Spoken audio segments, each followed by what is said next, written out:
இந்த உலகத்தில் மனிதன் வாழ்க்கையில் சங்கடமில்லாத ஒரு நாள் கூட இருக்காது. கடன், நோய், மன அழுத்தம், குடும்ப பிரச்சனை, வேலை, வியாபாரம், கல்வி தடைகள், இந்த எல்லா சங்கடங்களையும் அகற்றக்கூடிய ஒரு தெய்வீக நாள்தான் சங்கடஹர சதுர்த்தி.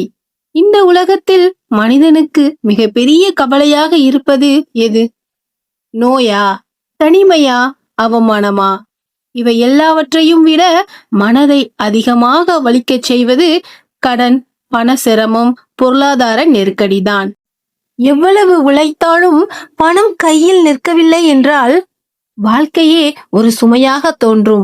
அந்த சுமையில் இருந்து விடுபட ஒரு தெய்வீக வழி இருக்கிறது என்றால், ஆம், அந்த சக்தி வாய்ந்த நாள்தான் ரூண சங்கடகர சதுர்த்தி. இந்த வீடியோல ரூண சங்கடகர சதுர்த்தி அப்படின்னா என்ன, ஏன் இந்த நாள் கடன் நிவாரணத்திற்காக ரொம்ப சக்தி வாய்ந்த நாளாக சொல்லப்படுகிறது, எப்போது இந்த நாள் வரும், இந்த நாள்ல எப்படி வழிபாடு செய்யணும், இந்த நாள்ல நம்ம வழிபாடு செஞ்சோம்னா நமக்கு என்னெல்லாம் பலன் கிடைக்கும், எல்லாவற்றையும் பத்தியும் முழுமையா இந்த வீடியோல நம்ம தெரிஞ்சுக்கலாம். வாங்க. ஃபர்ஸ்ட், சங்கடஹர சதுர்த்தி அப்படின்னா என்ன? சங்கடம் என்றால் துன்பம், தடை, மனவேதனை, வாழ்க்கையில் சிக்கல். ஹர என்றால் அகற்றுபவன், நீக்குபவன் அப்படின்னு அர்த்தம். சங்கடஹர அப்படின்னா சங்கடங்களை அகற்றுபவன். ஒவ்வொரு மாதமும் அமாவாசைக்கு அடுத்த 4ஆம் திதி சதுர்த்தி திதியாகும். இந்த நாளில் விக்னங்களை அகற்றும் விநாயகர் நமக்கு மிக எளிதில் அருள் தருவதாக சாஸ்திரங்கள் கூறுகின்றன.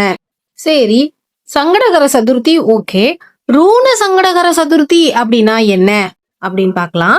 ரூண அப்படின்னாலே கடன், பாக்கி, பொருளாதார சுமை, பணச்சிக்கல், அததான் ரூண அப்படின்னு சொல்லுவாங்க. சங்கடஹர அப்படின்னா துன்பங்களை நீக்குபவர். சதுர்த்தி தமிழ் மாதத்தின் 4ஆம் திதி. இவையெல்லாம் ஒன்றாக இணைத்தால் கடன், பணச்சிரமம், பொருளாதார தடைகள், செல்வ தடை இவற்றிலிருந்து விடுபட விநாயகர் வழிபாடு செய்யப்படும் சிறப்பு சதுர்த்தி தான் ரூண சங்கடகர சதுர்த்தி ஆகும். சரி, சங்கடகர சதுர்த்தினா ஏன் விநாயகரை வழிபடணும்? அதுக்கு புராண விளக்கம் ஒன்று பார்க்கலாம். ஒரு முறை தேவர்களும் முனிவர்களும் அசுரர்களால் மிகுந்த துன்பம் அடைந்தனர். அவர்கள் அனைவரும் பரமசிவனிடம் சரணடைந்தனர்.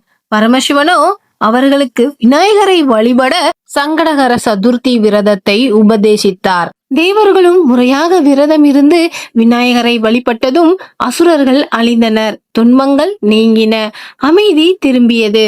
அன்று முதல் இந்த விரதம் சகல சங்கடங்களையும் அகற்றும் விரதமாக மக்களால் அனுஷ்டிக்கப்படுகிறது. புராண காலத்தில் பல அசுரர்களும் வணிகர்களும் முனிவர்களும் கடன், வறுமை, பொருளாதார வீழ்ச்சி இவற்றால் பாதிக்கப்பட்ட போது அவர்கள் சரணடைந்த தெய்வம் விநாயகர்.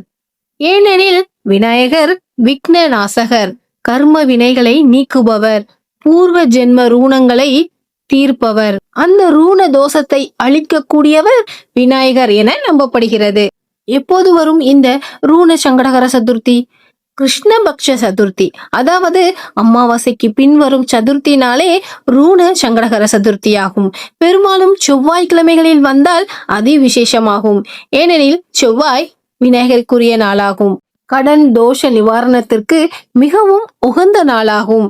வழிபாடு எப்படியெல்லாம் செய்யணும் அப்படின்னு பாத்தீங்கன்னா, காலையில எந்திரிச்சு குளிச்சிட்டு மனதை அமைதியா வச்சுக்கணும், வீட்டையும் நல்லா சுத்தமா வச்சுக்கணும். விநாயகர் படம் இல்லைன்னா சிலைக்கு மஞ்சள் குங்குமம் இட்டு பூக்களால அலங்காரம் செஞ்சு தீபம் ஏற்றி வழிபடலாம். நைவேத்தியமாக மோதகம், கொழுக்கட்டை, வெல்லம், பல வகைகள் ஏதாவது வச்சு கூட நம்ம படைக்கலாம். நம்மளால என்ன முடியுதோ அதை கூட நம்ம பிரசாதமா விநாயகருக்கு வச்சு வழிபடலாம். மெயினா எந்த மந்திரத்தை ஜபம் பண்ணணும் அப்படின்னா, ஓம் கணேசாய நமக அப்படின்னு 108 முறை, அப்படி இல்லைன்னா 21 முறையாவது சொல்லலாம். மனதிற்குள் என் கடன் சுமை நீங்க வேண்டும், என் வீட்டின் பொருளாதார வளர்ச்சி உயர வேண்டும், என் குறைகள் யாவும் நீங்க வேண்டும் அப்படின்னு பிரார்த்திக்கலாம். முடிந்தால் விரதம் இருந்து வழிபடுவது மிக சிறப்பு. அப்படி விரதம்லாம் இருக்க முடியாது அப்படின்னு நினைக்கிறவங்க பால் பழம் சாப்பிட்டு கூட விரதம் இருந்துக்கலாம். கோபம், பொய், தீய எண்ணங்களை தவிர்க்கணும் இறைவா அப்படின்னு பிரார்த்திக்கணும். ஏன் அன்றைய நாள் சந்திர தரிசனம் மிக முக்கியமானதுன்னு சொல்றாங்க. சங்கடகர சதுர்த்தியின் முக்கியமான அம்சமே சந்திர தரிசனம் தான். இந்த நாளில் நாள் முழுவதும் விரதம் இருந்து இரவு சந்திரனை தரிசித்து அதன் பிறகு உணவு அருந்த வேண்டும்.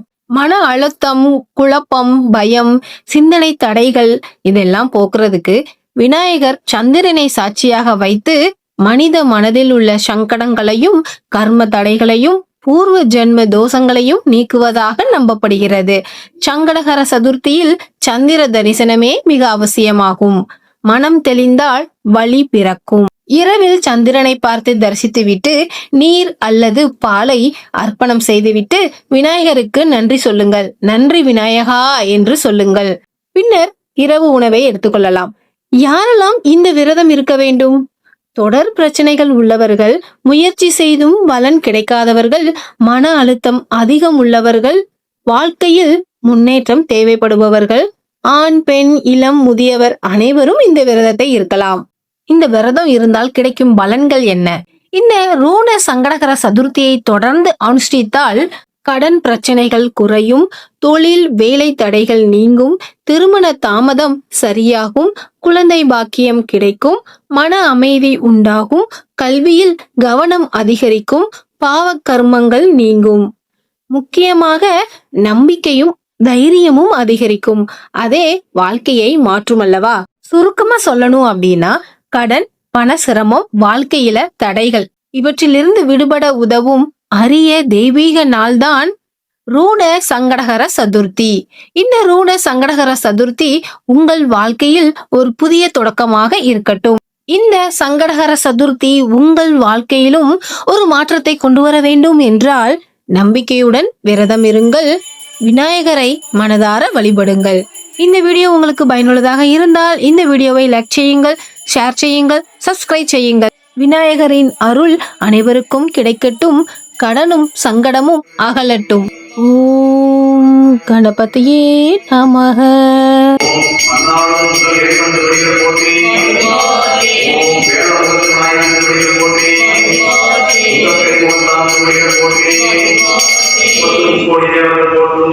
போற்றி